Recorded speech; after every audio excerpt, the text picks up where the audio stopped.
Marcin Dyczek, jestem radcą prawnym. Poznajmy podstawowe pojęcia i zasady prawa autorskiego i ochrony własności intelektualnej w zakresie istotnym nie tylko w nauce, a także w naszym życiu codziennym. Podstawą bycia fair, pamiętajcie o tym, jest korzystanie z zasobów legalnych źródeł. Własność intelektualna to każdy wytwór pracy twórczej człowieka. Wszystko to, co wytworzy człowiek przy użyciu swojego intelektu, a co jest nowatorskie i dotychczas niespotykane, podlega ochronie.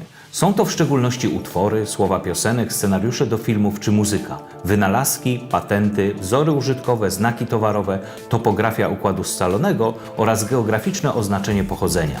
Prawo autorskie to przepisy dotyczące działalności twórczej człowieka.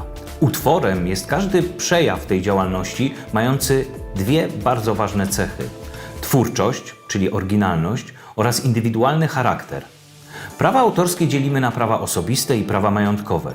Prawa osobiste to zasady, które chronią nieograniczoną w czasie i niepodlegającą zrzeczeniu się lub zbyciu więź twórcy z utworem, a w szczególności autorstwo tego utworu, oznaczenie utworu nazwiskiem lub pseudonimem, udostępnienie go anonimowo, nienaruszalność treści i formy oraz rzetelne wykorzystanie.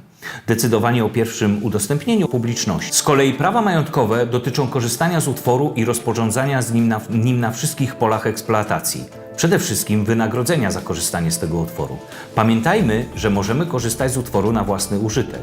To bardzo ważne. Oznacza to możliwość pobrania utworu do słuchania we własnym zakresie, skopiowania muzyki do słuchania w samochodzie, dzielenia się utworem w gronie osób, z którymi jesteśmy w bliskiej relacji. To na przykład odtwarzanie utworów muzycznych na domowej imprezie w gronie przyjaciół lub wspólne oglądanie filmu. Korzystanie z cudzej własności w internecie, czyli prawo do zdjęcia, filmu, znaku towarowego, logo, muzyki, e-booka jest możliwe, ale na określonych zasadach, a także bardzo często odpłatnie. Dla treści w zasobach objętych prawami autorskimi musimy mieć licencję, zgodę właściciela autorskich praw majątkowych. Z kolei dla treści znajdujących się w domenie publicznej, tzw. wolnych zasobach, musimy przestrzegać autorskich praw osobistych. Utwory takie, co do zasady, wolno kopiować, zmieniać, rozpowszechniać oraz wykonywać, nawet w celach komercyjnych, bez konieczności pytania o zgodę. Pamiętajcie o tym, żeby sprawdzać oznaczenie, czy coś należy do domeny publicznej. Zajmijmy się cytatem i tzw. prawem cytatu. Przywoływanie czyjejś wypowiedzi nie jest zabronione pod warunkiem zachowania zasad. Po pierwsze, korzystając z cytatu, zawsze podajemy autora, tytuł i źródło. Cytat musi być rozpoznawalny. Cytujemy fragmenty cudzego utworu lub małe utwory w całości we własnym utworze tylko w przypadku, gdy wykorzystanie jest uzasadnione potrzebą wyjaśnienia, polemiki krytycznej lub naukowej, nauczania lub prawami gatunku twórczości. Cytat pełni funkcję pomocniczą i służy uzasadnieniu i wzbogaceniu dzieła. Nie może go natomiast zastępować ani tworzyć jego zasadniczej konstrukcji.